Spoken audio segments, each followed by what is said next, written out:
Olá, boa noite, sejam todos bem-vindos a mais um episódio do nosso podcast Cruzeiro Saúde.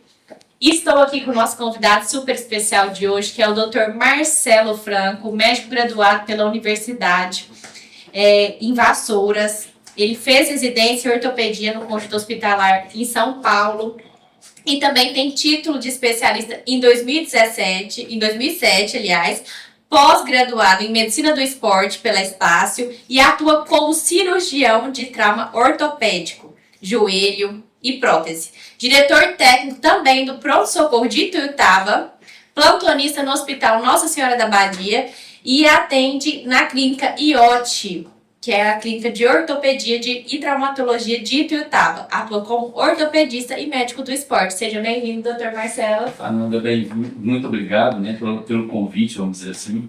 E é um prazer estar aqui e passar um pouquinho de informações para você, porque o tema hoje é muito interessante, né? E eu agradeço muito o convite, né, e aí pela farmácia Cruzeiro Manipulações também, que é já uma empresa muito consolidada e tem dado muito apoio para a gente aí na questão das manipulações e das medicações e tratamento que a gente vai falar hoje, né? Isso.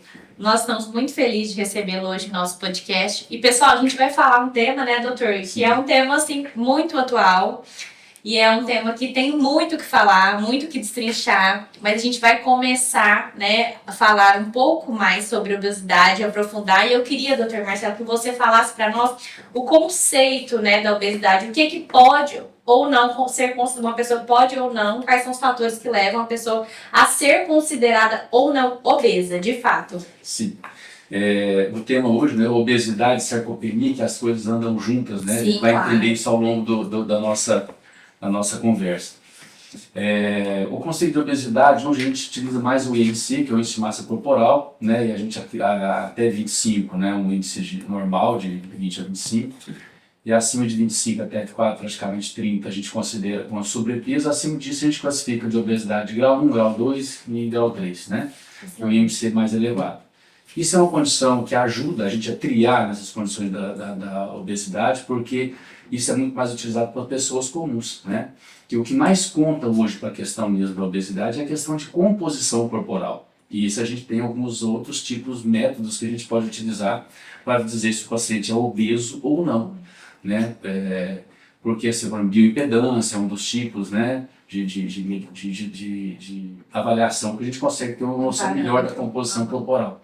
Exemplo, assim, para tentar ilustrar melhor, você vai pegar um desse pessoal que é bodybuilder da academia, pesa 120 quilos, e se você for calcular o índice de massa corporal dessa peça, vai dar como se tivesse um obeso mórbido. E ele é muito pura musculatura e quase não tem tecido adiposo nenhum. Então, esses conceitos, nessas situações, o índice de massa corporal não entra como conceito, né? Mas isso aí ajuda, mas ele ajuda na população geral a triar melhor essa condição, e a gente classifica esse grau de obesidade, e lógico, o tratamento também o que a gente faz como conceito e conduta no tratamento também vai com relação à questão do índice de massa corporal. Excelente. E a gente sabe que é um tema, né, pessoal, um tema que está sendo cada vez menos romantizado, né, doutor, que é uma doença séria, né, é uma comorbidade. A gente viu aí um quadro de pandemia que elucidou bastante, né, essa questão da obesidade, que ela é um fator de risco, sim, e eu gostaria que o senhor falasse um pouco para nós, principalmente, né, para as pessoas que são obesas, né, porque muitas pessoas pensam, é uma doença que não tem cura. Eu sou obesa há muitos anos, a minha mãe é obesa, a minha família é obesa, já tem, né, a questão hereditária. Como que seria isso para essas pessoas? Como que seria também a gente falar um pouco do tratamento, né, da cura, né, que está interligado?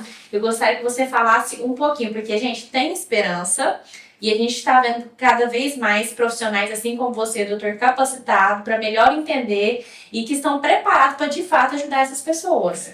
Ananda, essa pergunta foi excelente. O que acontece, você falou uma coisa muito certa, nós não devemos romantizar, nós não devemos discriminar, claro, né? Isso é uma coisa que não podemos de forma alguma, porque a questão da obesidade envolve vários fatores, desde genéticos, né, epigenéticos, ambiente, né, obesogênicos, são vários fatores que entram. E a gente sabe o quanto isso para quem fica obeso, a construção disso é complicada. Mas a obesidade, sim, é uma doença classificada no CID-10 com um código de E66, então, sim, é uma doença, sim, e vem associado à obesidade várias patologias, entre elas as síndromes metabólicas, que envolvem hipertensão, a dislipidemia, que são alterações do colesterol, diabetes mellitus tipo 2, esteatose hepática, processos depressivos, processos osteoarticulares. Então, assim, são várias condições que vêm associadas à obesidade. Então, nós não devemos romantizar, ela tem tratamento, tem como tratar, tem como conduzir, mas a gente fala que se quem é obeso, principalmente obeso mórbido, a gente sabe que como é uma doença crônica, ela vai ter um controle, e cada vez mais a medicina tem buscado esse controle. Então, assim, mas a gente fala que tem sempre que estar, quem é obeso vai ter sempre que estar atento, vamos dizer assim, em condições de alerta, porque pode, no momento, as coisas desandarem novamente. Então, hoje nós estamos buscando muito na medicina, nós já temos, assim, uma linha de tratamento mais definida hoje, mais consolidada, né? Principalmente com o uso das canetas aí, que a gente está vendo aí sobre isso aí. Famosas. E é bom até, vou falar um pouquinho da história dessas canetas, mas, assim, já temos uma consolidação no tratamento, né? Então, já temos, assim, um conceito melhor, uma direção melhor no tratamento. Já aproveitando, né, para falar um pouquinho sobre eles, a gente sabe que os estudos mostraram que os melhores resultados no tratamento diz respeito a questões do fenótipo da fome. Quem tem uma fome hedônica, uma fome que é mais emocional, uma fome cerebral, um comedor mais compulsivo, né? O slow burn, que é o queimador lento, que a gente vê isso principalmente no paciente obeso, que emagrece, no paciente pós-bariátrico, né? Então a gente vê essas várias condições, e quando você busca esse fenótipo da fome, você direciona o tratamento para esse fenótipo da fome, você consegue tratar isso de forma medicamentosa, né? E você consegue ter um resultado melhor, porque são as 3 formas de você tratar: é dieta, medicação e cirurgia bariátrica, é assim que você trata a obesidade. Então, assim, na medicação, né, não pensando na cirurgia bariátrica em si, nós temos, por exemplo, as canetas, que hoje é a primeira linha. Antes a gente questionava muito isso, se seria a primeira linha ou não, né? Até a questão do Ozempic, a gente tinha essa questão do resultado.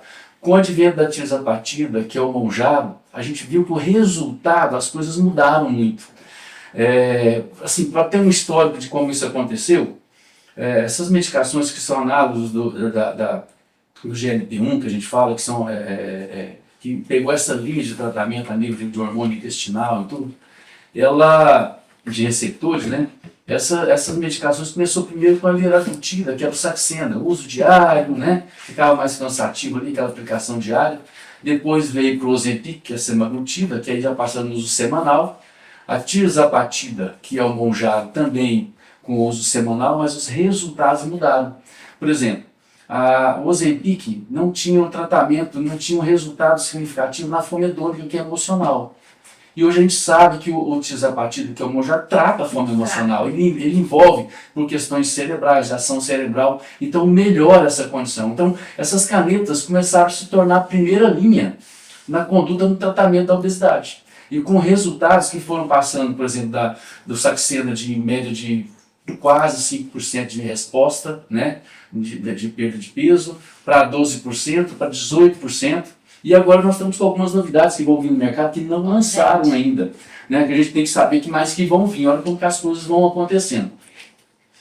A semaglutida, que é o Ozempic, tinha um receptor, ela atuava em um receptor. A tirzepatida já atua em 2 receptores, né? E nós vamos ter aí a retraglutida, que deve ser lançada aí por volta de 2027. Mas os estudos mostraram assim, efeitos fantásticos, uma resposta dos estudos prévios que estão acontecendo, com respostas muito boas com relação ao resultado, porque vai vir agindo em 3 receptores. Então, assim, e apresenta para a gente mesmo uma biossegurança boa. Esse aqui é o Retratlab. E aí depois uma outra medicação mais para frente, aí, que é um inibidor vamos falar assim, ele age mais um anticorpo monoclonal, que ele também vai fazer muito essa perda de peso, tá? E que é a Gammabrumab, né? Bigammabrumab. E essa medicação ela vai perder em torno de 22 quilos, mais ou menos, e ganha, e preservando a massa muscular, até ganhando um pouquinho de massa muscular, em torno de 3 alguma coisa por cento. Então, assim, nós temos avançado, né? A medicina tem avançado muito nessa questão do tratamento da obesidade. Então, assim, tem muitas coisas novas para vir. Mas o que a gente tem de conceito mais moderno hoje? Usar as canetas como primeira escolha, como primeira linha de tratamento, associado a esses fenótipos da fome, esses tipos de fome, de compulsões alimentares que a gente fala, né, que é a fome emocional, a fome cerebral, e que cada um trata mais suportes medicamentosos nisso, né? E aí você tem um conjunto, um conceito melhor de tratamento com maiores resultados. E é lógico que eu gosto de dizer uma coisa, né, sou eu, a gente tem uns médicos que a gente participa, eu gosto muito aqui de citar o Dr. Diogo Viana, que é um meu mentor. Muito famoso. Né, muito. E num congresso recente, mas assim, que falou todas essas novidades também, mas o que eu quero dizer? Ele tem, uma condição, nada substitui a dieta. Olha aí, gente. A dieta, porque o perder peso é uma questão física, você tem que ingerir menos do que você gasta. Então você ingere menos, ou você pode tentar gastar mais. Então assim, nada substitui a dieta, treino e atividade física. Eu quero dizer que não tem o atalho, porque o uso desses tratamentos para obesidade são para você fazer uma mudança de hábito. Você não vai usar um Mounjaro a vida inteira, né, medicações, algumas mesmo que possam ser usadas a longo prazo, mas você tem que fazer uma mudança do estilo de vida. Ele se prepara a pessoa se condicionar para que isso aconteça. Exatamente. Senão você pode ter reganhos depois, né? A partir desses reganhos tende a ser menor, mas esses reganhos podem acontecer. Então, assim, até mesmo com a cirurgia bariátrica, né? Você tem um estudo aí que mostra que 50% desses pacientes que fazem cirurgia bariátrica reganham peso em 5 anos. Nossa, e no 80%, 90% pode reganhar peso em 9 anos. Então não é tudo. Você tem que condicionar, não existe atalho. Você tem que iniciar um tratamento, você tem que ajudar a tirar tanto problema que a obesidade pode vir, né? E trazer tanta comorbidade, principalmente a morte por doença cardiovascular. Olha. E você mudando o hábito, emagrecendo e fazendo isso, você está conseguindo ter qualidade de vida. Você ganha mais anos de vida, né, gente? Exatamente. Então você dá o suporte para que o paciente aprenda e tenha essa mudança de hábito e ele consiga realmente sair dessa condição tão desfavorável que é a obesidade. Exatamente. Gente, o que o Dr. Marcelo quis dizer, né, com tudo isso? Que realmente a gente também está vendo, né, doutor, o uso indiscriminado, né, por exemplo, da tirzepatida, pessoas que às vezes não tem indicação ou não precisa e que é aquele atalho, igual a gente está falando aqui agora, mas às vezes as pessoas também não têm consciência, né, dos riscos que correm. E outra coisa, é que você realmente bateu num ponto que eu achei importante, que é a alimentação, a dieta. De nada adianta, até um paciente, né, doutor, que faz o tratamento com a TIRS, ele precisa ter uma alimentação adequada. Sim. Né? Que a gente sabe que prejudica também. A TIRS hoje, ela não o paciente não consegue, não perde tanta massa magra como a Ozempic, como a semaglutida. Mas a gente sabe que ainda a alimentação é fundamental para isso, né? Aí você entrou numa situação importante, né? Se você, dependendo da dieta e da forma que você for, se você não tiver o aporte nutricional adequado, né? Nutrição, atividade física e dieta, né? A medicação ela dá o suporte. Claro. Mas se você não tiver uma nutrição adequada, você vai fazer, aí a gente vai entrando devagar naquele outro tema, né? Que é da sarcopenia. Da sarcopenia, gente. O que acontece? Se você não tiver uma dieta proteica adequada e tudo de forma adequada, você começa a perder músculo, não só gordura, mas você perde músculo. E todo mundo já ouviu falar daquele efeito sanfona, né?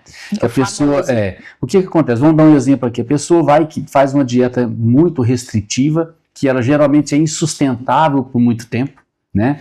E ainda mais sem suporte. E você faz essa dieta muito restritiva e você perde lá 15 quilos de peso em 3 meses, né? 2 meses, tempo, né? É uma perda de peso muito grande com uma restrição alimentar muito grande. E o que acontece nessas situações, geralmente? Aí a pessoa para insustentável, ter tanta restrição alimentar, não consegue. Quando ele reganha esse peso, ele ganha 15 quilos, mas é de gordura. O músculo é muito difícil você ganhar. Muito. Você perde gordura e perde músculo nesses 15 quilos. Mas quando você reganha muito mais gordura e muito pouca massa muscular. E esse efeito repetitivamente leva ao que a gente chama de um processo chamado de obesidade sarcopênica. Olha. Então, o que acontece? Você tem que trabalhar de uma maneira que você consiga perder gordura, perder tecido adiposo, mas mantendo a sua massa magra, ou até ganhando massa magra. E aí você cai em outros conceitos, outras situações. Quando você perde isso muito e você vai repetindo isso, chega uma hora que você diz, doutor, não consigo mais perder peso, eu faço regime, faço tudo, eu faço dieta e não consigo Estagnou, mais perder né? peso. O famoso... Estagnou. Por quê? Isso é uma defesa orgânica. O nosso organismo tem que ter uma condição fisiológica, fala assim, se eu perder mais peso, eu vou adoecer, vou morrer, e eu não vou sobreviver. Exatamente. Né? Então entra no que a gente chama de uma inflexibilidade metabólica, é uma termogênese adaptativa. Nós começamos a queimar menos caloria para que a gente consiga manter o nosso peso que já está muito baixo. Né? Muita massa muscular perdida e tudo perdido. A obesidade, o paciente bariátrico, acontece exatamente isso, ele perde muito peso rápido, depois ele fica naquela estagnação, porque a perda foi muito agressiva e o organismo sente que aquilo é danoso. Então a gente entra nessa condição. E como que a gente tem que tratar isso? Aí é a situação mais difícil. Como é que você convence um paciente que às vezes está comendo muito pouco, está obeso, né? Eu não sei por que eu não emagreço, eu não sei, não como nada, eu não emagreço, porque você entra nessa inflexibilidade metabólica. A gente tem que lançar mão de condições para que a gente ganhe isso. A gente tem que lançar mão. Aí você convencer esse paciente que tem que comer para emagrecer é uma situação complicada. É um trabalho psicológico, né, exatamente, doutor? você entra numa situação complicada. Porque se você não tiver músculo para queimar caloria, você não vai queimar. Não. Né? E a musculação e a atividade aeróbica juntos são fundamentais para essa perda de peso. Olha. Entra aqui um outro conceito, o quanto a atividade física é importante, né? Nós estamos falando aqui de medicação, atividade física, dieta, não é verdade? Exatamente. Mas assim, com tudo de uma maneira muito controlada. Então você imagina você chegar para um paciente desse que teve essa que a gente chama de um obeso sarcopênico, você tem que ganhar peso, você tem que ganhar musculatura, porque senão você não vai conseguir emagrecer. Você tem que dar um passo atrás para poder, às vezes, você chegar na frente e você trazer novamente saúde, uma condição dele emagrecer. Você tem que fazer dele melhorar essa flexibilidade metabólica, melhorar a quantidade de mitocôndrias, de ação mitocondrial com atividade física que a gente faz isso, para que a gente consiga ter novamente entrar com condições para que isso melhore. Aí entra a questão dos nutracêuticos, né? Isso é um assunto até que a gente já queria falar, né, gente? Dos nutracêuticos, que quanto ajuda. Mas antes de adentrar esse assunto, doutor, eu queria que você explicasse mais sobre realmente o que é a sarcopenia, né? Sim.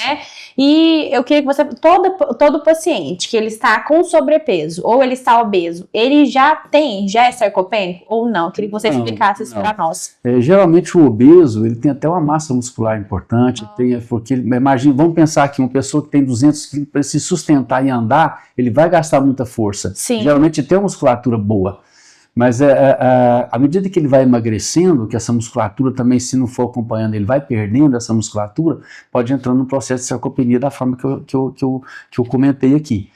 Mas assim, nem todo obeso é sarcopênico, mas essas repetições, né, essas falhas da dieta, geralmente levam a uma sarcopenia.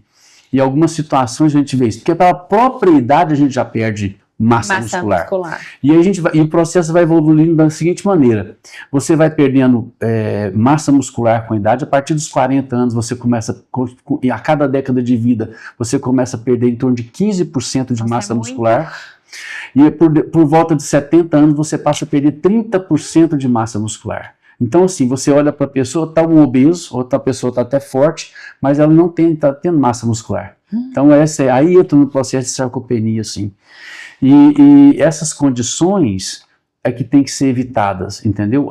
E a sarcopenia evolui da seguinte maneira: sarcopenia é a perda de massa muscular progressiva, né? E não acontece só pela idade, acontece também em situações patológicas, em várias outras condições. Como a menopausa, né, doutor, que a gente estava menopausa a menopausa já está entrando numa condição que pela falta hormonal, sim, né, pela própria perda do estradiol ali, de fatores de proteção, a mulher já vai ganhando um pouquinho mais de peso, né, e ela vai entrando problema, né, e vai perdendo massa muscular com a idade, então também vai entrando nessas condições. Aí entra um conceito de menopausa, obesidade e sarcopenia, que ela existe também. Mas assim, qual que é a condição que vai chegando a sarcopenia? Até o momento que você passa a ter perda de força. Aí entra num conceito também novo, que é vamos falar assim, uma sarcopenia com perda de força, é sarcodinapenia. Então, assim, imagina uma pessoa de 70 anos de idade que você não consegue mais levantar, se conduzir sozinho, fazer suas atividades de vida diária sozinha. Muito triste. Né? Então é muito ruim. Então, aqui citando as palavras do Diogo também, né? O músculo é patrimônio. Né? O músculo, você tem que levar isso para a sua vida, para a sua idade. Como que você quer chegar lá? Você quer chegar em condições de amarrar um sapato e fazer uma caminhada, ou alguém amarrar o sapato para você e você simples, não consegue mais fazer? Então é esse conceito que a gente tem que levar. Então a forma como você vai chegar lá é a forma como você vai estar conduzindo isso hoje. Então o tratamento da obesidade, o tratamento da sarcopenia, então tudo isso é o que a gente tem hoje que fala que a gente caminha junto. Quem trata a obesidade tem que tratar a sarcopenia. Porque tem que saber conduzir as duas formas, porque senão você pode ter uma falha do tratamento em algum ponto. Olha, isso é super importante, viu, gente? Então, super importante esse paciente estar acompanhado de um profissional capacitado para olhar todas essas arestas, né? Para poder realmente ter o melhor tratamento. E agora sim a gente vai adentrar dentro dos nutracêuticos, né? Inclusive a gente tem um queridinho aqui já, que eu vou até deixar para o Dr. Marcelo citar ele, que inclusive já prescreve para os pacientes dele. Mas a gente vai falar dos nutracêuticos em gerais, do quanto é importante, né, doutor, uma boa suplementação. Gostaria que você falasse sobre a importância disso. Existem algumas estratégias, vamos dizer assim, não hormonais no tratamento da obesidade, né, e também da sarcopenia. Por exemplo, uma carência de vitamina D leva à sarcopenia, facilita a obesidade, facilita alterações imunológicas, né, alterações de vitamina do complexo B também levam a essas condições. As alterações, no geral, que sim, são várias condições que levam a um processo de má produção muscular, de má construção muscular, vamos dizer assim, e a questão da obesidade, né? A questão de algumas estratégias que podem ser montadas seria assim, entrar com algumas medicações para ajudar a melhorar a flexibilidade metabólica, por exemplo, melhorar a condição de produção de mitocôndria, que é a grande usina, né, de queima de energia que nós temos, que ajuda na obesidade, por exemplo, berberina, uma condição dessa, né? Nós temos algumas outras medicações que podem utilizar como Metburn, né, Morosil, são condições que vão ajudando nesse processo. E aí nós temos uma novidade, né, que aqui é o Pepstrong. Vamos dizer assim, uma medicação, um nutracêutico criado por inteligência artificial. Exatamente. Né? É uma cadeia de peptídeos, né, que veio da fava, vamos dizer assim. Extraído da fava, e que tem algumas situações que estão mudando, que pode mudar o conceito em relação à melhora da sarcopenia, né? E se você melhora a sarcopenia, melhora essa condição, você dá mais condições para que o paciente também facilite a mudar hábito e melhora na sua redução de peso e da sua obesidade. O Pepstrong é uma dessas medicações e ele tem um índice, vamos dizer assim, comparado a 400% a mais, né, de resultado em relação à sarcopenia. A resposta vem rápida, de melhora de ganho muscular. Ele vem associado a uma condição assim, de ganho de massa óssea de 1%. Que começa alguma coisa que às vezes está evitando perda, né? E assim, comparando ao whey protein, ele também tem dado um resultado de 50% melhor de resultado de não perder massa muscular. Então não só melhora o ganho, mas ele evita a perda. Então assim, hoje tem sido, no meu consultório eu tenho passado com uma certa frequência. E assim, eu mesmo tenho utilizado e eu acho que é um caminho, né, a gente tem que acreditar no que está vindo por aí. Esses dados, eles existem, a gente está aí para a gente utilizar. É uma medida não hormonal, não estratégica, não hormonal. E existe, né, já aproveitando aqui, entrando algumas condições hormonais também para o tratamento da sarcopenia, né? Falamos um pouco da obesidade, né, como que a gente tem utilizado hoje no tratamento, né, que as canetas são primeira linha, depois vem dependendo do fenótipo da fome. E agora, falando um pouco do tratamento da sarcopenia, a gente pode entrar na questão do tratamento hormonal. Na mulher na menopausa, a reposição hormonal facilita muito vamos dizer assim, a melhora, né, das suas condições, do seu ânimo, do seu astral, da sua condição, diminui a chance de complicações, tanto pela sarcopenia, diminui o risco de doenças cardiovasculares, melhora a cognição, melhora vamos dizer assim, a disposição, e isso facilita muito para que a mulher, por exemplo, entre numa atividade física, né, facilite a atividade física. E o uso também, quando a sarcopenia é muito intensa, né, principalmente uma sarcopenia vamos falar sarcopenia em si, não vou falar intensa, porque quando é sarcopênico a coisa já não está ruim, já não está legal. Mas na sarcopenia a gente pode também lançar mão de medicações que são os esteroides anabólicos, né, que eles foram criados exatamente para isso, para melhora da condição muscular, e ele é usado de forma, vamos dizer, de forma coerente, de forma adequada, né, que seria o uso terapêutico, não o uso abusivo, que é o que a gente vê por aí de forma aleatória, né, e aí você faz o resolvimento do resultado. Eu vou aí citando um exemplo, né, até de uma paciente minha, ela tinha uma questão que a levou à sarcopenia por algumas questões de doença, a paciente, se eu não me engano, de 27 anos. Nossa. E essa paciente tinha um índice de IMC, um índice de massa corporal de 16.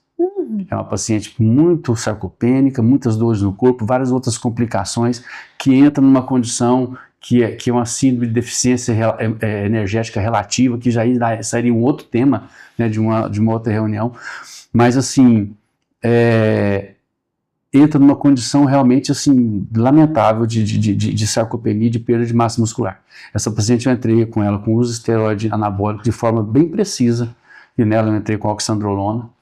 E ela, em 3 meses e meio, ela ganhou mais de 11 quilos de peso. Se eu não me engano, acho que uns 9 quilos, mais ou menos, ou 8 a 9 quilos de massa muscular. E ganhou pouco da tecida de massa gorda, vamos dizer assim. Basicamente, e melhorou dor, melhorou condição física, melhorou ânimo, teve toda uma disposição, e sem efeito colateral nessa paciente não teve nenhum efeito androgênico que pode esperar no uso do esteroide anabólico, porque a dose foi terapêutica e devidamente acompanhada. É isso que a gente fala, gente, é igual, a gente teve até numa palestra agora em Passo do Felipe, e ele falou muito sobre esse tema do hormonal. Então, assim, gente, por favor, eu assim, também sou da área da saúde, e eu falo, não vai usar anabolizante, não vai usar esteroide, porque o personal passou, porque a sua amiga passou, a gente sabe que tem underground, né, doutor? Mas precisa de um tratamento com um profissional médico, tá, gente? Porque são profissionais que estão habilitados para tratar esse tema. E é muito, muito, muito delicado, né, doutor? Porque qualquer alteração para mais, qualquer uso indiscriminado, os riscos é muito grande, a gente fala, né, doutor? Que esteroide anabólico, o menos é mais, né? Aí, tá vendo? O uso terapêutico e o uso de reposição, principalmente masculino, evita um punhado de problemas. Você tem um benefício com o uso da reposição hormonal, principalmente no homem e na mulher, porque você diminui riscos e comorbidades e complicações. Olha. O uso abusivo, tanto o uso recreativo, vamos dizer assim, o underground, o abusivo dessas medicações pode trazer consequências seríssimas para a saúde. Uhum. E aqui a gente está falando de saúde, né? A gente está fazendo o paciente sarcopênico passar para a normalidade, com ganho de massa muscular, levar a sua vida normal. O homem que tem um hipogonadismo, melhorar sua condição, emagrecer, levar a sua condição de saúde normal. Então, essas condições da reposição hormonal bem, vamos dizer assim, bem indicadas, ela passa realmente a ter um efeito fantástico e, assim, só de benefício à saúde. E, sim, é o que a gente tem que pode dizer. Agora, o uso abusivo realmente é sempre uma incógnita e a chance de dar errado é muito grande. É muito grande. Que a gente viu alguns acontecimentos nas últimas semanas, né, doutor? Então, tem alguma coisa, né? E assim, alguns acontecimentos até muito sérios, né? Então, assim, gente, por favor, né? Procurar o seu médico. E tem gente, às vezes, que... a gente atende muito aqui, doutor. Chega no atendimento... não, mas eu acho que a minha testosterona tá... Inclusive, quero manipular sem nenhuma receita, da cabeça, a fonte da vizinha. Então, assim, aí a pessoa, a gente pergunta, você tá com acompanhamento? Fez exame pra saber se realmente, né, sua testosterona tá baixa e tal? Não, eu tô sentindo fadiga, tô sentindo desânimo, eu acho que é isso mesmo, entendeu? Então, assim... E é interessante essa questão da questão hormonal. Muitos acham que pode ser tudo é porque meu hormônio tá baixo, minha testosterona tá baixa, né? Aí, por exemplo, na mulher, essa dosagem de testosterona, ela tende a ser muito falha. Porque, por exemplo, a dosagem que os laboratórios fazem normalmente para poder fazer uma dosagem de testosterona na mulher é uma dosagem que se faz para usar a testosterona em homem, para dosar a testosterona em homem. A espectrometria de massa, que são outras situações que deveriam fazer realmente para calcular a dosagem da mulher, então você faz um cálculo aproximado, é muito falho, né? Então você não usa a testosterona na mulher, até mesmo porque a mulher ela tem ciclos. E quando você faz uma avaliação hormonal na mulher, você tem uma fotografia de momento. Ela está no começo, no meio e no final do ciclo. Como é que vai estar a testosterona dela? Por exemplo, no meio do ciclo, na período ovulatório, você tem maior nível de testosterona. Vai estar mais baixo. Fora desse período vai estar mais baixo. Então você trata na mulher, isso em relação a praticamente toda a questão hormonal na mulher, isso desde o climatério, menopausa e tudo, você trata como essa mulher está, clinicamente como ela está. Então às vezes você está no climatério, ela não está na menopausa, você faz, meus irmãos estão todos alterados. Que momento que esse exame está alterado? Então você não trata isso, né? Você não foca tanto nessa condição, você foca na queixa sim, mas a questão da dosagem de testosterona para a mulher não é isso que vai imperar numa conduta de tratamento, mas sim para toda a queixa clínica que ela tem. Fogacho, indisposição, síndrome de transtorno. Né? Exatamente, às vezes um transtorno que você pode ter uma perda muito grande de libido, você pode ter várias outras, né, vamos dizer assim, várias outras condições mesmo na mulher que pode levar à necessidade do uso da reposição hormonal.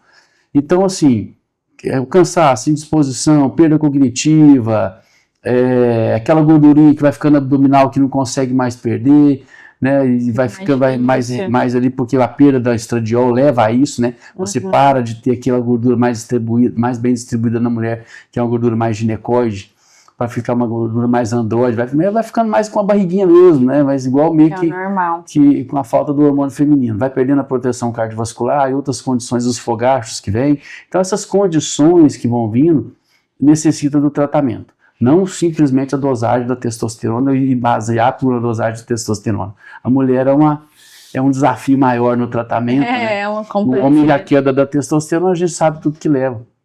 Né, mas a mulher mais complexo, mais complexo, exatamente. E a gente sabe que hoje a mulher, ela tá buscando ter uma longevidade, né? Ela tá buscando ter uma vida mais ativa e outra, a qualidade, né, de vida é outra. Você pega uma mulher de 60 anos hoje para uma de, sei lá, de uma década, 2 décadas atrás, completamente diferente. Fisicamente, aparência, né? A gente vê mulheres belíssimas aos 60 anos. Exatamente. Com o corpo, principalmente, né? Se fizer a reposição hormonal, as situações são outras, né? E ela quer isso, né, doutor? Ela quer qualidade de vida. E aí uma situação interessante, você falou bem, né? Por exemplo, quantas pessoas conhecem mulheres que entraram na menopausa, estão numa vida ativa, muitas vezes é provedora do lar, né? E estão ali num momento muito alto, todo o desempenho profissional e tudo, entra na menopausa. Tem um crash hormonal muito grande nessa situação, e a mulher começa a ficar cansada, indisposta, às vezes assim, com perda de libido, né, secura vaginal, infecções urinárias de repetição. Então são várias condições que começam a vir, e a mulher começa a ter essa dificuldade de interagir, até questão social, relacionar com a família, vontade sem ânimo de sair, e com toda essa obrigação que tem ela, às vezes, como... Às vezes, na melhor fase da vida dela, agora eu quero divertir, eu quero curtir, eu posso viajar, fazer tudo que eu estou com a minha vida tranquila, e ela não consegue mais fazer isso por conta desse crash hormonal, dessa questão. Então, tratamento hormonal para a mulher, né, para pós-menopausa, principalmente, eu acho que isso é para todas, desde que não tenha nenhuma contraindicação, isso aí é qualidade de vida, isso é que vai deixar ela chegar lá na frente com toda uma condição aí de evitar a obesidade, evitar a sarcopenia, né, evitar a osteoporose. A sarcopenia, lembrando em relação à osteoporose e sarcopenia, o que adianta você manter sua massa óssea assim, tentar segurar, se você vai perdendo massa muscular continuamente com a idade. Então, quem dá equilíbrio, quem dá destreza, quem dá força aqui, impede uma queda do idoso, é a massa muscular. É a massa muscular. Porque você tenta trabalhar a parte óssea e esquece a parte muscular, isso é um absurdo. Se pensar num conceito mais moderno hoje, tratar a osteoporose, vou melhorar a sua condição óssea e a massa muscular. Então ele vai tropeçar, ele vai cair do mesmo jeito e vai quebrar. Um jovem cai e quebra. Imagina um idoso com a estrutura óssea mais fraca. E, inclusive, doutor, tem um caso na família, minha avó, né, ela faleceu por uma fratura no fêmur. A gente sabe que a fratura no fêmur eu não sabia, mas depois que ela faleceu, eu fui pesquisar sobre que assim, é um dos maiores, né, fatores de risco mesmo para paciente mais velho, idoso, falecer, morrer, exatamente, né, realmente. E, de fato, pela medicina tradicional, e nenhum médico que nós levamos se preocupou, de fato, com massa muscular. Muito pelo contrário. Vamos tratar artrite, você tem artrose, é por conta disso, aquele ossos de vidro. Então, assim, aí, meio que, né, essa medicina mais tradicional, né, doutor, a gente fica conformado. Ficava, né? Ficava. É uma coisa interessante que você falou. O que vai evitar que essa condição dessa sarcopenia e dessa osteoporose venha na fase adulta, na fase da velhice? Condição de atividade física, dieta, né? E a reposição hormonal em si. Vamos dizer assim, o quanto ela puder ser feita. Então traz toda essa segurança e melhora essa condição para que isso de forma preventiva. Se a mulher não puder fazer reposição hormonal, tem mais alguma coisa que possa fazer? Tem. Eu tenho uma paciente minha, mais um exemplo de paciente, uma senhora muito querida, né, uma paciente minha com 85 anos de idade, estava indo para cadeira de roda, já com histórico de fratura de quadril e outras condições, inclusive eu operei ela uma vez, e essa paciente estava indo para cadeira de roda, eu gosto muito dela, cheguei para a família e falei assim, olha, eu posso ajudar, vocês me permitem ajudar? Eu entrei com esteroide anabólico para ela, nesse caso foi a nandrolona, que está na bula do remédio, uma medicação que custa R$50, você pode fazer às vezes de 2 a 3 semanas de tratamento, e você ganha massa muscular, ganha massa óssea, você vai tendo uma resposta associada à dieta, nutracêutico adequado e uma atividade física. Ela depois de 2 meses e meio, ela estava na formatura da filha dela em medicina. Feliz da vida. E, assim, sem a ajuda de ninguém, para quem estava indo com uma cadeira de roda. E depois de alguns meses, estava perguntando qual filho dela que ia levar ela para a praia, porque ela queria ir para a praia, que ela queria curtir um pouquinho isso mais. Não tem preço, né, doutor? Isso é fantástico, né? Então, é resultado disso. Então, assim, sempre tem algo para se fazer. Mas mas a sarcopenia e a osteoporose, elas andam juntas, e é um risco.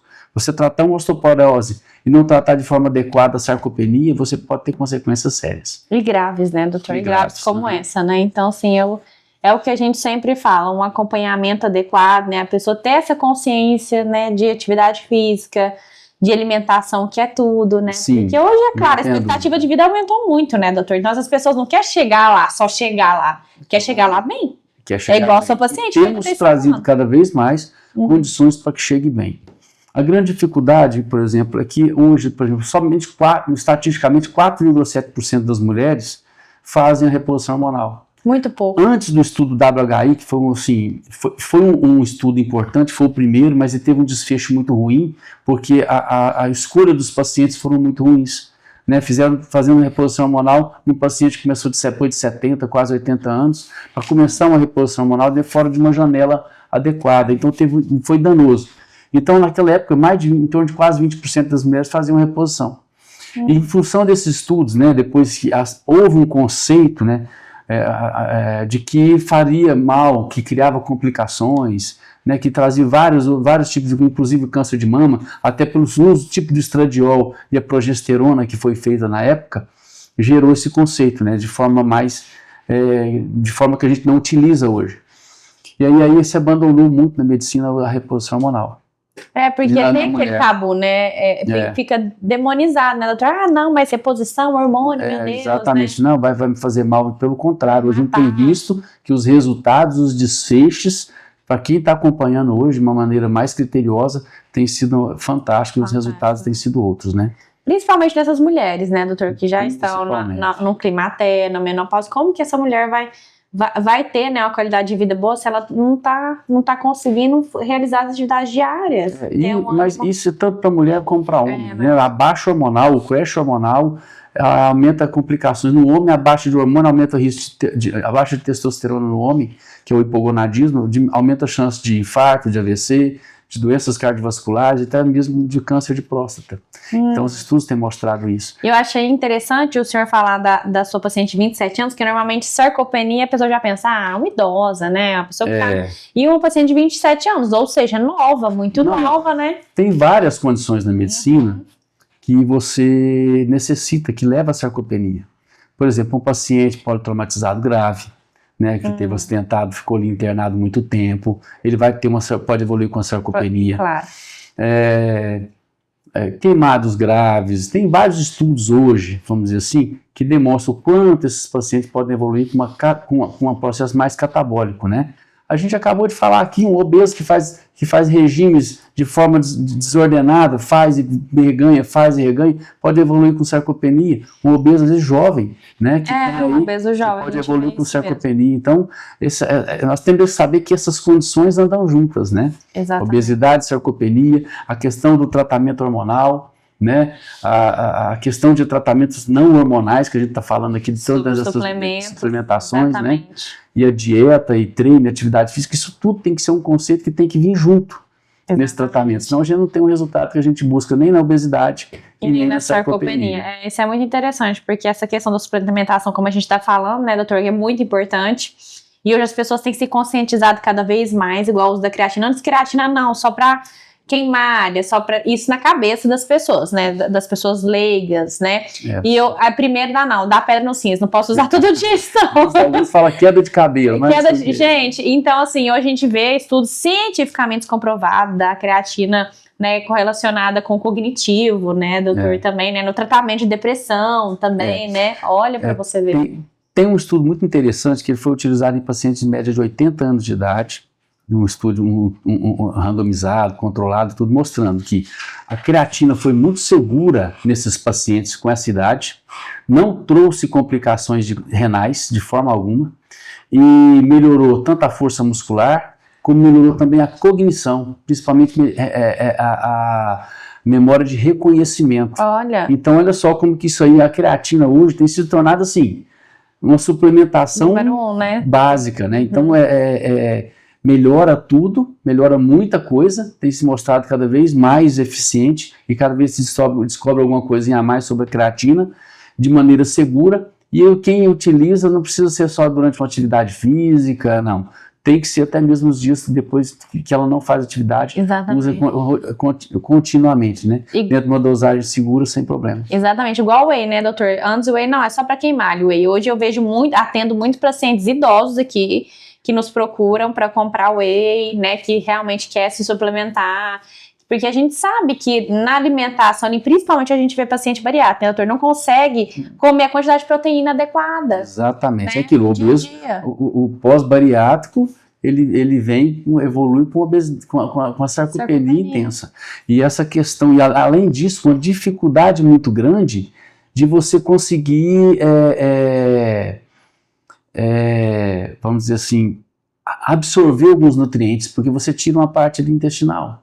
Então você tem déficit, naturalmente alguns déficits nutricionais, né, principalmente no bypass, que ela é mais agressiva, uma das técnicas cirúrgicas, isso aí é eterno, você vai ter que fazer uma suplementação eterna disso aí. Exatamente. Então sempre você vai ter que estar fazendo uma complementação de alguns nutrientes que vai estar faltando no seu organismo. Suplementação fundamental para esse tipo de paciente, né, gente? E muitas vezes injetável, muitas vezes intramuscular, né, para que você tenha uma saúde ainda, mantenha essa saúde com mais qualidade. Porque a pessoa tem que ter consciência, né, doutor, que é um procedimento, é uma cirurgia que muda o resto da vida da pessoa, né, muito, então ela vai... Muito. E tem que ser muito bem calculado, muito bem discutido, e a gente fala que as pessoas buscam muito atalho, né, igual as pessoas querem chegar e falar assim, não, porque eu quero isso, eu quero aquilo, porque eu quero tirzepatida, eu quero Mounjaro, eu quero Ozempic para emagrecer. Mas ele não quer saber de fazer atividade física, fazer a dieta adequada, né, e continuar fazendo a vida do jeito que é. Não quer mudar nada. Aí sim nós vamos ter risco de defeitos colaterais, de complicações. Essas medicações,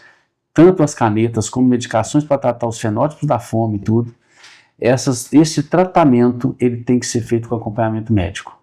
Né? E os nutracêuticos também a gente indica com condições de que você tem um momento, né, como diz, nada disso é eterno. Você chegou no momento que você pode ter que parar, você pode ter que tomar algumas outras medidas que não precisam mais ser nem hormonal, né? Eu falo assim, às vezes nem de medicação, né, para emagrecer ou nada. Então é isso aí. Isso é muito importante, gente. O assunto, né, o nosso podcast está chegando ao fim, mas foi realmente muito esclarecedor, né, doutor? Porque se a gente fala com autoridade, com o médico falando, as pessoas às vezes conseguem se conscientizar mais. E nós vamos para as perguntinhas, né, da live, da nossa live que tiver no Instagram. Teve muitas que também mandaram pra gente, as meninas até, nossa produção até já mandou aqui pra gente, né?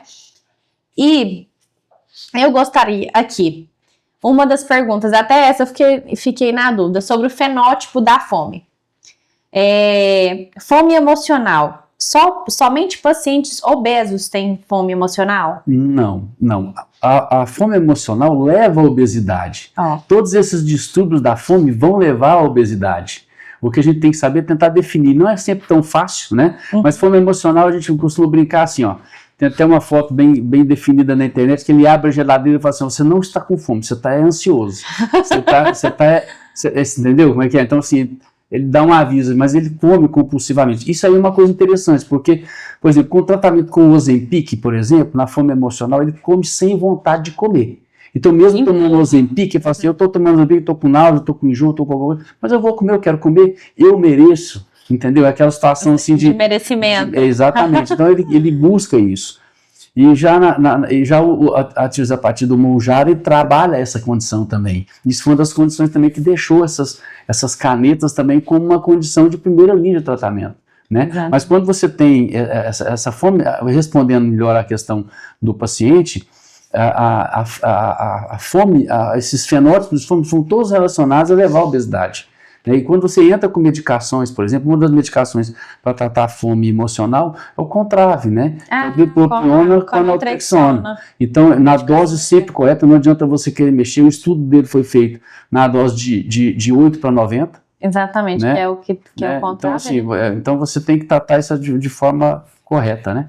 Exatamente, então muito, muito bom mesmo. Ó, agora aqui um caso, né?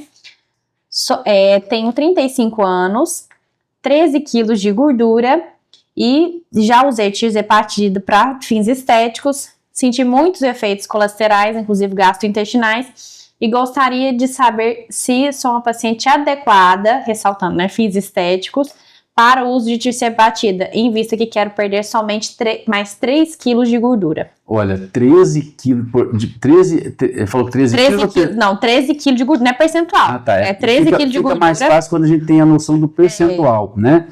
Creio que o percentual deve ser 20, né? Alguma coisa assim, por aí. Percentual de 20 para mulher é uma quantidade boa. Não tem que pensar muito. Provavelmente você não é obesa. Não, então, para que usar? Magra, tem um corpo para que usar a tirzepatida ou algumas medicações desses análises de GLP para você fazer perder peso? Talvez o que você está fazendo aí é o contrário. Né? O que a gente falou aqui, você às vezes precisa ganhar mais massa magra, trabalhar essa dieta melhor, trabalhar de uma forma que você consiga melhorar mais o seu ganho de massa muscular, porque você não está obesa, provavelmente. Então, você trabalhando isso, você vai conseguir ter mais resultado, uma estética melhor do que querer perder, né, a massa muscular aí.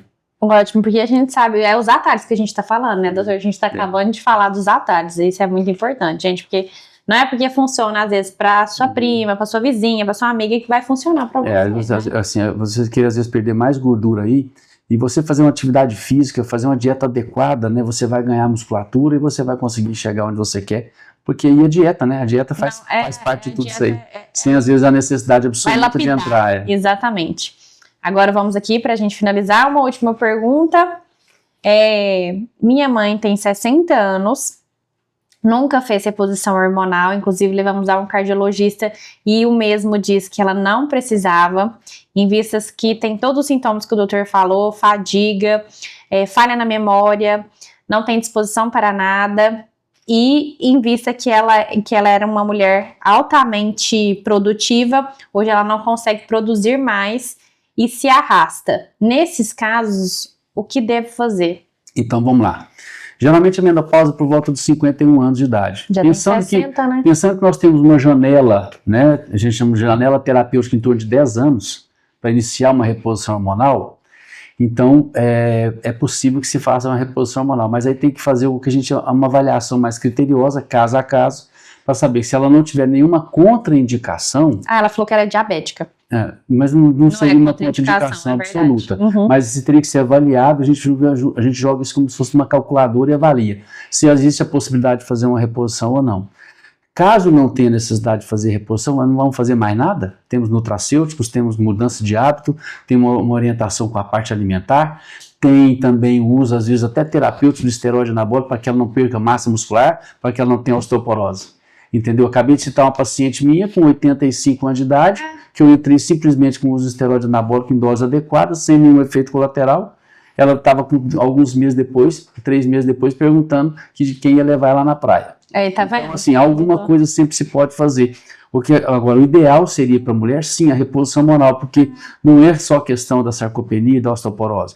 Proteção cardiovascular, memória cognitiva, distúrbio do sono, infecção urinária de repetição, são situações que vêm com a menopausa, né? Vêm com essa condição.